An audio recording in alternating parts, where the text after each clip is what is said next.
Hello friends, ನಾನು ನಿಮ್ಮ ಕಿತ್ತೂರು ಕನ್ನಡಿಗ.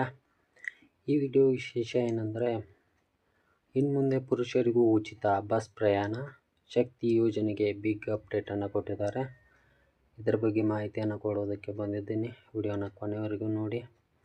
ಮಹಿಳೆಯರ ಶಕ್ತಿ ಯೋಜನೆಯಂತೆ ಪುರುಷರಿಗೂ ಉಚಿತ ಬಸ್ ಪ್ರಯಾಣ ನೀಡುವ ವಿಚಾರವನ್ನು ಸರ್ಕಾರ ಪರಿಗಣಿಸಿದೆ. ಆರ್ಥಿಕ ಸ್ಥಿತಿ ಸುಧಾರಿಸಿದರೆ ಈ ಯೋಜನೆ ಸಕಾರಾತ್ಮಕವಾಗಿ ಜಾರಿಗೆ ಬರುವ ಸಾಧ್ಯತೆ ಇದೆ.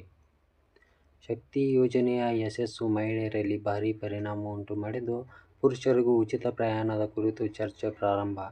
ಗ್ರಾಮೀಣ ರಸ್ತೆಗಳು, ಎಲೆಕ್ಟ್ರಿಕ್ ಬಸ್ ಯೋಜನೆಗೂ ಆದ್ಯತೆ. ಮಹಿಳೆಯರಿಗಾಗಿ ಆರಂಭಿಸಲಾದ ಶಕ್ತಿ ಯೋಜನೆ ಈಗಾಗಲೇ ಕರ್ನಾಟಕದಲ್ಲಿ ಜನಪ್ರಿಯವಾಗಿದೆ. ಈ ಯೋಜನೆಯ ಅಡಿಯಲ್ಲಿ ಮಹಿಳೆಯರು ರಾಜ್ಯದ ಎಲ್ಲ ಸಾರಿಗೆ ನಿಗಮಗಳ ಸಾಮಾನ್ಯ ಬಸ್ಗಳಲ್ಲಿ ಉಚಿತವಾಗಿ ಪ್ರಯಾಣಿಸಲು ಅವಕಾಶ ಹೊಂದಿದ್ದಾರೆ. ಕೆಎಸ್ಆರ್ಟಿಸಿ, ಬಿಎಂಟಿಸಿ, ಕೆಕೆಆರ್ಟಿಸಿ, ಎನ್ಡಬ್ಲ್ಯೂಕೆಆರ್ಟಿಸಿ ಸೇರಿದಂತೆ ನಾನಾ ನಿಗಮಗಳಲ್ಲಿ ಈ ಸೌಲಭ್ಯ ಲಭ್ಯವಿದೆ. ಇದೀಗ ಪುರುಷರಿಗೂ ಕೂಡ ಇದೇ ರೀತಿ ಉಚಿತ ಬಸ್ ಪ್ರಯಾಣ ಸಿಗಬಹುದು ಎಂಬ ನಿರೀಕ್ಷೆ ಮೂಡಿದೆ. ಕೊಪ್ಪಳದ ಯಲಬುರ್ಗಾನಲ್ಲಿ ನಡೆದ ಕಾರ್ಯಕ್ರಮವೊಂದರಲ್ಲಿ ಮುಖ್ಯಮಂತ್ರಿ ಆರ್ಥಿಕ ಸಲಹೆಗಾರ ಬಸವರಾಜ ರಾಯರೆಡ್ಡಿ ಈ ಕುರಿತು ಮಹತ್ವದ ಮಾಹಿತಿಯನ್ನು ನೀಡಿದ್ದಾರೆ. ಅವರು ಆರ್ಥಿಕ ಸ್ಥಿತಿ ಇನ್ನಷ್ಟು ಬಲವಾದರೆ ಗಂಡು ಮಕ್ಕಳಿಗೂ ಉಚಿತ ಸಾರಿಗೆ ಸೌಲಭ್ಯ ವಿಸ್ತರಿಸಲು ಸರ್ಕಾರ ಚಿಂತನೆ ನಡೆಸುತ್ತಿದೆ ಎಂದು ಹೇಳಿದರು. ಇದೊಂದು ಆಕರ್ಷಕ ಘೋಷಣೆಯಾಗಿ ಇಡೀ ರಾಜ್ಯಾದ್ಯಂತ ಚರ್ಚೆಗೆ ಕಾರಣವಾಗಿದೆ.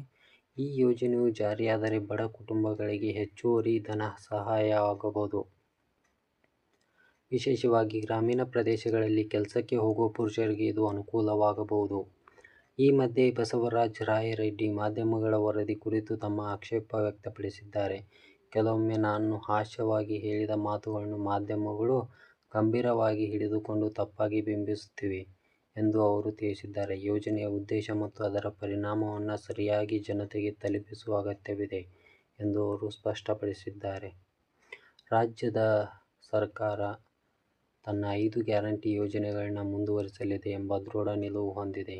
ಗೃಹಲಕ್ಷ್ಮಿ, ಯುವನಿಧಿ, ಅನ್ನಭಾಗ್ಯ, ಉಚಿತ ವಿದ್ಯುತ್ ಹಾಗೂ ಶಕ್ತಿ ಯೋಜನೆ ನಿರಂತರವಾಗಿ ಮುಂದುವರಿಯಲಿದೆ ಎಂದು ಹೇಳಿದರು. ಅಲ್ಲದೆ ಗ್ರಾಮೀಣ ರಸ್ತೆಗಳ ಅಭಿವೃದ್ಧಿಗೆ ಹೆಚ್ಚಿನ ಆದ್ಯತೆ ನೀಡಲಾಗುವುದು. ಮುಂದಿನ ಹಂತದಲ್ಲಿ ಸರ್ಕಾರ ವಿದ್ಯುತ್ ಚಾಲಿತ ಬಸ್ಗಳನ್ನು ಅಂದರೆ ಎಲೆಕ್ಟ್ರಿಕ್ ಬಸ್ನ ಸೇರಿಸುವ ಯೋಜನೆ ರೂಪಿಸಿದೆ. ಇದು ಪರಿಸರ ಸ್ನೇಹಿ ಹಾಗೂ ದೀರ್ಘಕಾಲೀನ ಪ್ರಯೋಜನಕಾರಿ ಯೋಜನೆಯಾಗಲಿದೆ.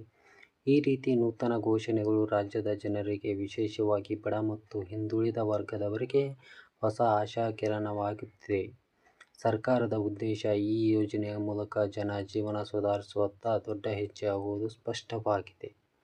ನೋಡಿ ಫ್ರೆಂಡ್ಸ್, ರಾಜ್ಯದ ಆರ್ಥಿಕ ಪರಿಸ್ಥಿತಿ ಸುಧಾರಿಸಿದರೆ ಗಂಡು ಮಕ್ಕಳಿಗೂ ಉಚಿತ ಬಸ್ಸನ್ನು ಬಿಡ್ತೀವಿ ಅಂತ ಹೇಳಿದ್ದಾರೆ. ಇವಾಗಲೇ ಬಿಡ್ತೀವೋ ಆವಾಗಲೇ ಬಿಡ್ತೀವೋ ಅಂತ ಏನು ಹೇಳಿಲ್ಲ. ರಾಜ್ಯದ ಆರ್ಥಿಕ ಪರಿಸ್ಥಿತಿ ಏನಾದರೂ ಸುಧಾರಿಸಿದರೆ ಮಾತ್ರ ಬಿಡ್ತೀವಿ ಅಂತ ಹೇಳಿದ್ದಾರೆ. ಇನ್ನು ಉಳಿದಂಥ 5 ಯೋಜನೆಗಳು ಮುಂದುವರಿಯಲಿದೆ ಎಂದು ತಿಳಿಸಿದ್ದಾರೆ. ವಿಡಿಯೋ ಮಾಡಿರೋ ಉದ್ದೇಶ ಅಷ್ಟೇ, ನ್ಯೂಸ್ಗೋಸ್ಕರ. ಇದರಲ್ಲೇನಾದರೂ ಮಿಸ್ಟೇಕ್ಸ್ ಆಗಿದ್ದರೆ ದಯವಿಟ್ಟು ಕ್ಷಮಿಸಿ. ವಿಡಿಯೋ ಇಷ್ಟ ಆದರೆ ಲೈಕ್ ಮಾಡಿ. ಇದೇ ಥರ ಹೆಚ್ಚಿನ ಇನ್ಫಾರ್ಮೇಷನ್ ವಿಡಿಯೋಗಳಿಗೆ ನನ್ನ ಚಾನಲ್ನ ಸಬ್ಸ್ಕ್ರೈಬ್ ಮಾಡಿ. ಥ್ಯಾಂಕ್ ಯು ಫ್ರೆಂಡ್ಸ್, ಮತ್ತೆ ಸಿಗೋಣ.